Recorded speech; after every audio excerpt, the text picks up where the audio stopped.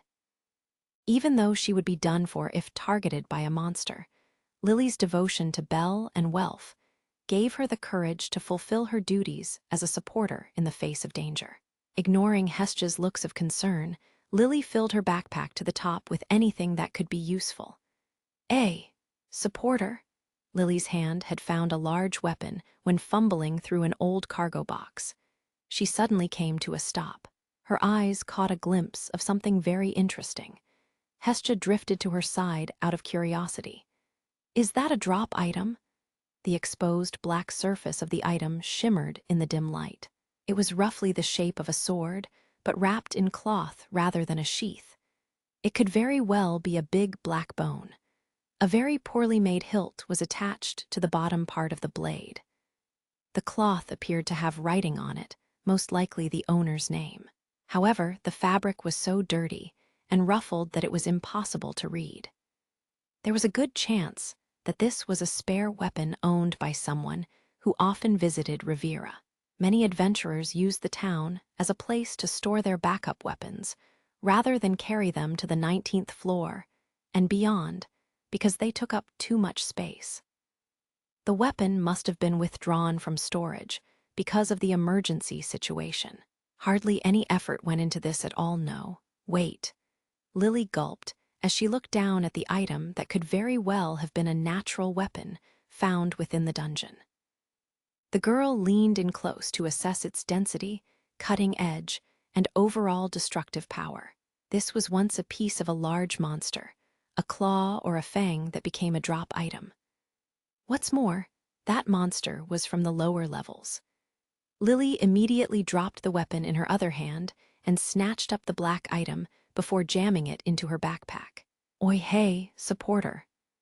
The backpack was bursting at the seams, but Lily was able to carry it easily because of her own skill, alter assist. She didn't respond to Hesja's call as she left the base as fast as her legs could carry her. If I can get this to Mr. Bell. If this weapon were combined with his white light, then perhaps maybe Lily's backpack shook from side to side, the weapon's black tip sticking out of the top as she raced off to find Bell. The Goliath's finger passed just by Liu's body. She fought to control the adrenaline rush caused by the enemy's attack missing her by a hair and rushed forward to strike its exposed legs. The giant's ear-splitting roars filled her ears while she stayed put after her first strike and landed 2 more before escaping. Lion, that will get you killed. Everyone is fighting with their lives on the line. I should do no less. Liu responded with unwavering resolve to Isfi's voice calling out to her from a distance. She fought against the giant logically, adjusting her position and attack angles as necessary. The Goliath was unable to ignore Liu's sharp and precise strikes. Her cape was in shambles due to her constant, almost reckless assault. Andromeda, shall we attack its core? Impossible. Its hide is too thick. None of our weapons is powerful enough to break the magic stone from the outside. Isfi dodged another howl with a flying leap and landed next to Liu in mid-stride. Both of them took advantage of this reprieve to take a swig of potion while on the run. What about magic?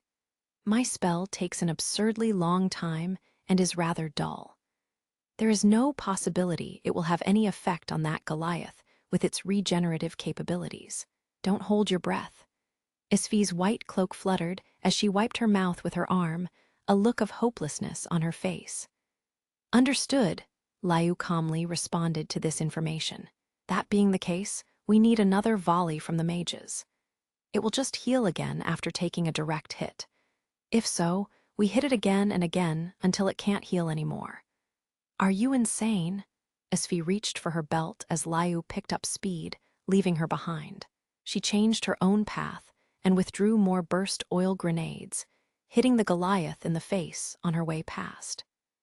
The 2 women attacked the giant again and again despite knowing the outcome. The Goliath loomed over them, still surrounded by the burning glow of the red specks of light. Their situation had become even direr than before. The magic users. Meanwhile, a short distance away from their battle with the Goliath, Auka had made his way into the middle of what was left of the defensive net and rushed to the aid of an injured mage. Those who had weathered the initial shock wave well enough to continue casting were being targeted by the Goliath with howls before they could finish. Unable to move or protect themselves while reciting their spells, each was caught up in an explosion one by one. Still others were attacked by random monsters in the area. There was no way to mount an assault. Their magic attacks were vitally important to the success or failure of the battle against the floor boss. Without them, the Goliath's physical attacks and defense would overwhelm the other adventurers. No walls were forming to protect them. The magic users were completely exposed. Auka watched Liu's and Isfi's maneuvers in despair, knowing that they were done for at this rate. Auka, Chigusa? He turned to face the girl who called out to him and answered her. At first, he was shocked that she would come this far into a dangerous area by herself. Then he saw her backpack, filled to the brim with items and equipped with a shield. He breathed a sigh of relief. He ran to her at full speed, almost jumping to close the distance. Chigusa, the shield. His words didn't register with Chigusa right away as Auka stopped just out of arm's reach. Then they clicked. Her normally hidden but beautiful eyes emerged from under her bangs. They were filled with fear. She violently shook her head from side to side. Chigusa? No, you'll die. If you join a wall against that thing, you'll die, Auka. Tears flowed down her cheeks as she practically screamed at him. The large man fought back tears of his own. Steadying himself, he looked down at the crying girl with as much sincerity as he could muster. "Chigusa, please, don't rob me of my honor. I don't want to be known as someone who only talked while others died in vain. I don't want to be the one who ran away. I'm a proud member of Take Mikazuchi Familia." Chigusa's head was still, her eyes frozen in place as more tears emerged. Her face contorted, then she nodded. Slipping her arms out of the straps of the backpack, she set it down and handed Auka the shield. He said a quick thank you as he equipped it, and then ran out into the field without looking back. Chigusa stood there sobbing, watching Auka recede farther and farther away. The white sparkles of light stopped circling Belle's arm. Full power, 3 minutes. That's how long it currently took Belle to fully charge Argonaut. The lights shimmering, making pinging sounds like chimes in the summer breeze. Belle held his right arm straight out to his side and kicked off the ground into a full sprint. He cut through the great plain like an arrow toward the raging Goliath. He wanted to make sure that he hit the beast with everything he had, meaning he needed to reach point-blank range. "Mr. Cranel?" Liu was first to notice him, followed closely by Isfi, and the rest of the adventurers engaged in battle with monsters soon followed suit. So did the blood-red eyes of the giant that towered over him. Belle's body was already pulsing with so much energy that the pressure of the Goliath eyes had no effect on him as he barreled forward. "It can't be, Lion. Get out of there." Isfi knew that Belle had vaporized an infant dragon with an attack described to be exactly like this. She gave the order to withdraw as soon as she saw the lights around his right arm. Liu hesitated for only a moment before vacating the boy's line of fire. Then, Belle came to a stop less than a stone's throw away from the giant. The Goliath stared him down and opened its jaws. "Oh, oh, oh," an extremely powerful howl laced with magical energy. At the same time, Belle set his feet and flung his arm forward. A roar just as loud as the beast's erupted from his mouth. "Firbult." His feet plunged into the dirt beneath the grass. The sheer power of the electric inferno blasting out of his arm forced his body backward. His firebolts intercepted the incoming howl, breaking it to pieces in midair. The white sparkles shimmered marvelously as they were drawn up and into the burning lightning bolts. A deafening blast drowned out all other noise. The lightning bolts hit the Goliath in the mouth and kept on going. The firebolt magic vanished in an instant, leaving only a small sliver of the right side of the giant's head still attached to its body. The beast didn't even have time to roar in fear. Only a small piece of its right eye sat on a broken cheekbone as the floor boss staggered backward. Belle's magic blast traveled all the way to the opposite wall, exploding on impact off in the distance. He'd missed his target. Belle had been aiming for the Goliath's chest, but he was unable to control the blast at full power and had hit it in the head by accident. Belle stood there with his arms still out, eyes wide as he watched the Goliath closely. Everyone around him gawked in awe at the attack that had so easily pierced the hide that they couldn't crack. No living thing could survive without its head. "We won," came the hopeful voices of many adventurers. However, a geyser of red specks shot out from the beast's neck. The geyser grew into a volcano in the middle of the darkness. The adventurers watched in horror as the Goliath's face began to regenerate.